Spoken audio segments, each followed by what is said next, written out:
మేషరాశి వారికి శని వక్రగమనం యొక్క పరిస్థితి చూస్తే మేషరాశి వారికి 12లో ఉన్నాడు శని. వక్రగమనంలో 11వ స్థితిని అంటే వీక్షణ జరుగుతూ ఉంటుంది. ఈ మేషరాశి వారికి ఏలినాటి శని ప్రభావం మొదలైంది మొన్న మార్చి 29 నుంచి. కానీ ఈ వక్రగమనం వల్ల వీళ్ళకి ఇది యోగాన్ని ఇస్తుంది. ఎలా అంటే శని యొక్క వీక్షణ చూస్తే కనుక మనకు తృతీయ స్థాన వీక్షణ అంటే దశమ స్థానాన్ని వీక్షణ చేస్తుంటాడు.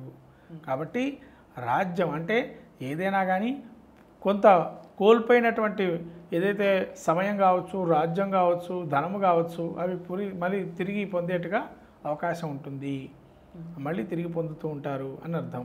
తర్వాత శత్రువులు ఏదో శత్రువు బాధలు ఉంటాయో ఆ శత్రు బాధలు నశిస్తాయి. దీర్ఘకాలికమైన సమస్యలతో బాధపడుతున్న వారికి ఒక సమస్య పరిష్కారం ఉండడము, తద్వారా ఆరోగ్యరీత్యా కూడా కొంచెం మెరుగుపడటము, ఇవన్నీ కూడా శని వక్రగమనం వల్ల బాగా బాగుంటాయి. అలానే ఈ శని వక్రగమనం వల్ల తన యొక్క ఎవరైతే సపోర్టివ్నెస్ ఎవరైతే ఉంటారో చాలామంది సపోర్టివ్ పెరగటం, ప్రబలం అంటే కొంతమంది ఉంటారమ్మా సపోర్ట్ చేయరు, ఆ వీడితో మన సపోర్ట్ చేయడం వాడికి మంచివాడు కాదంటాడు, అటువంటి వాడు కూడా సపోర్టివ్నెస్ పెరుగుతుంది. అటువంటి స్థితి కలుగుతుంది మేషరాశికి. అంటే మొత్తం మీద మేషరాశికి మంచి ఫలితాలు ఉన్నాయి శని వక్రగమనం వల్ల. అంటే తన వ్యాపారాన్ని పెంచుకుంటున్నాడు, తన యొక్క శత్రువులని నశింపజేస్తున్నాడు, తర్వాత తన పోటీతత్వాన్ని నిలబడుతున్నాడు. అలానే తను సపోర్ట్ చేసే గుణగణాలు కూడా ఎక్కువ మంది ఆకర్షించేటువంటి తత్వం గలవాడు. కాబట్టి శని యోగప్రదంగా మేషరాశికి ఈ యొక్క దీర్ఘకాలికమైన సమస్యల నుంచి కావచ్చు, తన యొక్క ఆ శని అనుగ్రహం వల్ల తన ఏదైతే కోల్పోయినదో మళ్ళీ తిరిగి పొందే ప్రయత్నం చేస్తున్నారు అని చెప్పర్థం. ఇక్కడ విద్యార్థులకి కఠోరమైన తపస్సు చేస్తే తప్ప ముందరకు వచ్చే అవకాశం లేదు. ఎందుకంటే తృతీయ దృష్టితోని మళ్ళీ ఇక్కడ శని దశమ పూర్ణ దృష్టితో గురువును చూస్తున్నాడు.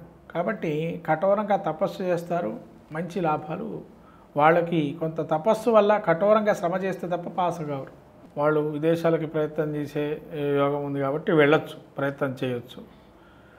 మళ్ళీ ఉద్యోగస్తులకు చూస్తే కనుక బలంగా శ్రమ చేయాల్సి వస్తుంది. పని దొంగలుగా మిమ్మల్ని ఒక భావనగా చూస్తారు. కాబట్టి ఎంతప్పటికీ పని చేయటం పని అని కానీ గుర్తిస్తారు.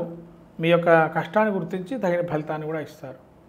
కోర్టు సమస్యలు కూడా పరిష్కారంకి వస్తాయమ్మా. ఎందుకంటే దీర్ఘకాలికంగా సమస్యతో బాధపడుతున్న వారికి షష్ఠ స్థానాన్ని చూస్తున్నాడు కాబట్టి మానసిక రోగం కావచ్చు, శారీరక రోగం కావచ్చు, ధనపరమైన చిక్కులు కావచ్చు, లేకపోతే ఆరోగ్యపరమైన చిక్కులు కావచ్చు, ఇవన్నీ కూడా శత్రువుల గురించి కూడా ఏవైతే ఇబ్బందులు ఉన్నాయో అవన్నీ నశించిపోతాయి.